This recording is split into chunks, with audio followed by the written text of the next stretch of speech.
தலையிலாம் நின்று தண்ணி குடித்தாலும் இந்திய நாட்டை நம்மளால் விட மாட்டான். பெருந்தலைவரையே விடலை. கடைசி ஒரு வாய்ப்பு இருந்துச்சு ஐயா மூப்பனாருக்கு, அதை நம்ம ஆளுகளே விடலை. சரி, இப்படி பாருங்களேன், மன்மோகன் சிங்க்கு என்ன சிதம்பரம் தகுதியில் குறைவானவர், அவரும் பொருளாதார மேதைன்ற, இவரும் பொருளாதார மேதை. இன்னும் அவரை விட தெளிவாகவும் பேசுவார். எங்கள் அவருக்கு பேசவே வராது. 10 ஆண்டுகள் 2 முறை மன்மோகன் சிங்கை வச்சிங்கல்ல, ஒரு சீக்கியரை ஏன் வச்சிங்க? உங்கள் மாமியாரை கொண்டுட்டாங்க, இந்திரா காந்தியை கொண்டுட்டாங்கன்னு நம்ம குடும்பத்துக்கு இன்னொரு முறை சீக்கியர்களால் ஆபத்து வரக்கூடாதுன்னு பயந்துட்டீங்க. ஆனால் எங்களை நீங்கள் கவனத்தில் எடுக்கலையே. சரி, ஒரு 5 ஆண்டு மன்மோகன் சிங் கொடுத்தாச்சு, ஒரு 5 ஆண்டு ஒரு தமிழருக்கு சிதம்பரத்துக்கு கொடுப்போம்னு ஏன் கொடுக்கல? அந்த வாய்ப்பும் இல்லை. அதனால் அது பெருந்தலைவரே சொன்னது தான். எதுக்கு லால் பகதூர் இந்திரா காந்தியை நிறுத்திக்கிட்டு நீங்களே நம்ம சொன்னால் ஓட்டு போடுவான், நின்னா போட மாட்டான் அப்படின்னு. அதில் தான் தமிழ் தேசியம் பிறக்குது. நின்னா போட மாட்டான், சொன்னால் போடுவான்.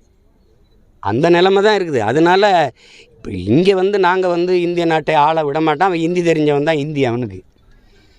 நான் என்னால் முடிகிறது இந்திய நாட்டின் அரசியலை நான் தீர்மானிக்கணும்னா என் நிலத்திலிருந்து தான் தீர்மானிக்கணும். என் தயவு இல்லாமல் ஆள முடியாதுங்கிற நிலைமை வரும்போது எனக்கு ஒரு குறைந்தபட்ச அழுத்தம் கொடுக்கலாம், ஒரு தேவையை நிறைவேற்றி கொள்ளலாம். அதை விட்டுட்டு இப்போ மோடி பிரதமராவது யார் தடுக்கிறது சொல்லுங்கள்? எல்லோரும் சொல்கிறாங்க பிரதமரை தேர்வு பண்ணிவிட்டு தேர்தல் நடத்துகிறாங்கன்ட்டு. எங்கள் எதிரியே இல்லை, கண்ணு கட்டின வரைக்கும் ஒரு ஆளாக ஓடிட்டுருக்கா. அப்படி என்னால் என்ன செய்ய முடியும்? ஏன் நிலத்துக்குள்ளே காங்கிரஸ் பிஜேபியை நுழைய விடாமல் அடிக்கலாம். எங்கள் பாட்டனார் சுந்தரலிங்கன் மாதிரி மன்னர் கட்டபொம்மை வெளியேறிட்ட பிறகு என்னை தாண்டி தாண்டா நீ இந்த கோட்டையை தொடணும்னு ஒரே ஆள் 8 நாளாக நின்று சண்டை போட்டிருக்காரு. அவர் பேரங்களாவது நாங்கள் நின்று வாடா வர்றான்னு நின்று சண்டை போடுவோமே ஒழிய சமரசம் செஞ்சு விட்டு கொடுக்க முடியாது. அவர் மாதிரி கூட்டணி வச்சுக்கிட்டு சாரணை நினச்சிக்கிட்டு என் ஓட்டு ஒரு ஓட்டுனாலும் அவருக்கு எது கிடைக்கணும்? பிஜேபிக்கு எது கிடைக்கணும்?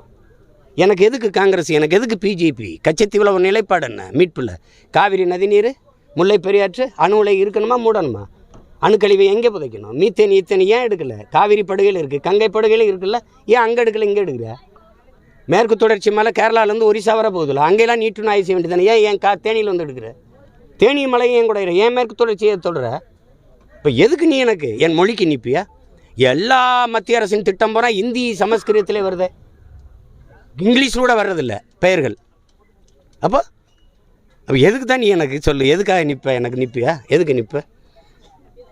அதனால் அது வெட்டி பேச்சது. 10 ஆண்டுகள் மன்மோகன் சிங்கு, 10 ஆண்டுகள் ஐயா மோடி. இந்த நாடு, இதில் தமிழ்நாடு விடுங்க, மொத்தமாக இந்த நாடு ஒரு அரையங்களை வளர்ந்துருக்குன்னு சொல்லுங்கள். நீங்கள் இந்திய நாட்டின் குடிமகன், நான் குடிமகன், நீங்கள் குடிமகன். உங்களுக்கென்று இந்த நாட்டில் இருக்கிற ஒன்று சொல்லுங்கள்.